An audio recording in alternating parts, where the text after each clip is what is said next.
Gamestork, delivering news, reviews, and playthroughs like a newborn baby.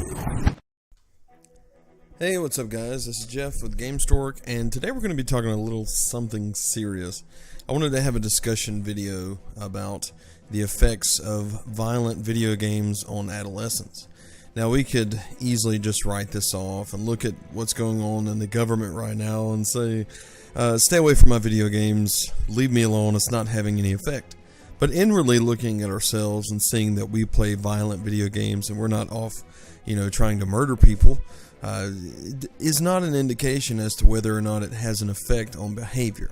Now, what I mean here is that there have been plenty of scientific studies on behaviorism that are documented, lots and lots, as I began looking at this, that show that violent video games, especially in adolescence, do affect aggressive behavior.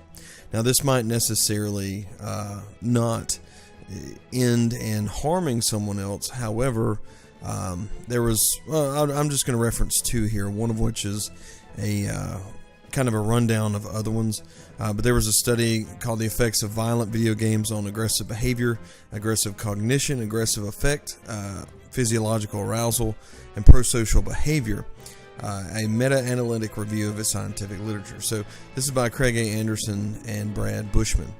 And this is actually looking at television and movie violence and also video game violence. And the hypothesis there was that it would increase aggressive behavior.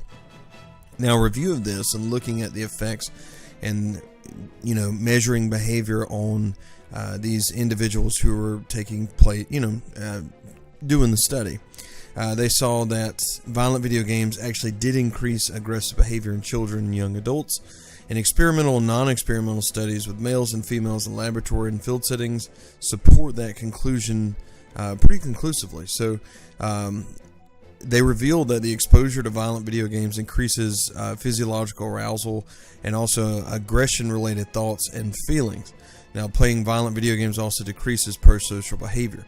This doesn't mean necessarily that someone's going to go off and shoot up a building or something like that because they're playing violent video games. But it does replace positive feelings with aggressive-related thoughts. Now, a lot of us had these a lot. I mean, it's just part of culture. You get angry, upset about something, and yeah, you feel a little bit of aggression. Maybe your girlfriend was wrong to you today or something, and you get upset. Well, violent video games have a physical and also a mental effect. And the tendency is that you can begin to really do that daily. You can replace those positive thoughts and positive viewpoints with those aggressive and negative viewpoints. Again, this doesn't mean you're going to go off and shoot up a school, but the fact is that the psychology here and research backs up the idea that video games actually do have an effect on behavior. Now, I know what you guys are thinking. You're like, oh, this is just ridiculous. I don't want to hear any more of this. Don't take away my video games. I'm with you. I don't think that video games should be taken away in any way. I don't think that they should be limited, especially for adults who enjoy playing them. Most video games are more entertaining than a movie, per se. I just finished Horizon Zero Dawn. I went back and restarted and played it through. Fantastic story. I really enjoyed it. Yes, there was killing in the game. There was a lot of things in the game that were really awesome, people and robots alike. But, you're not going to see me go bust up some kind of ATM and because I associate that with robotic monsters and then, go try to kill someone. However, as far as the adolescent and the young, the child and young adult, I guess I'd say it that way, it does create in them this aggressive mindset. Now, whether or not you act out on the mindset, I don't know. There's another really rundown by Craig A. Anderson that's an update on the effects here. And he said that exposure to violent video games, they looked again at the meta-analysis of all of this data and revealed that exposure to violent video games is significantly linked to increases in aggressive behavior, cognition, aggressive affect, and cardiovascular arousal. Again, but in this he actually mentioned specifically that it decreases helping behavior. So it actually changes behavior in children. Experimental studies reveal the linkage to be causal. This isn't something to where they're saying it's just correlational. This is causal. They have proved this to be the reason that this has happened. The difference is what causal means is that it is proven to be that. The opposite would be correlational, which means like you could say it's hot outside and people there's more murders in the summer when they're selling more ice cream, and you could say, well, the murder's because of the ice cream or murders because you don't know. You just know that those two things in some way are related to that number. You don't know if the murders are because people are fighting over ice cream or what, or because of the heat. That's correlational, right? It makes no sense. But this is causal, and correlational studies reveal that linkage to be serious, and also real-world types of aggression.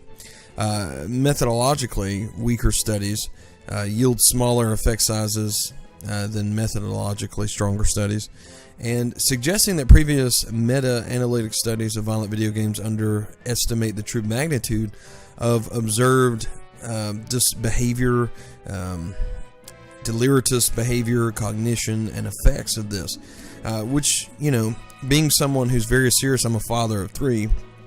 All of my kids, well, 2 of them right now are starting out in games, and this is something that it's firsthand. I can tell, when my son's partaking of something that's, Nintendo based and fun or otherwise.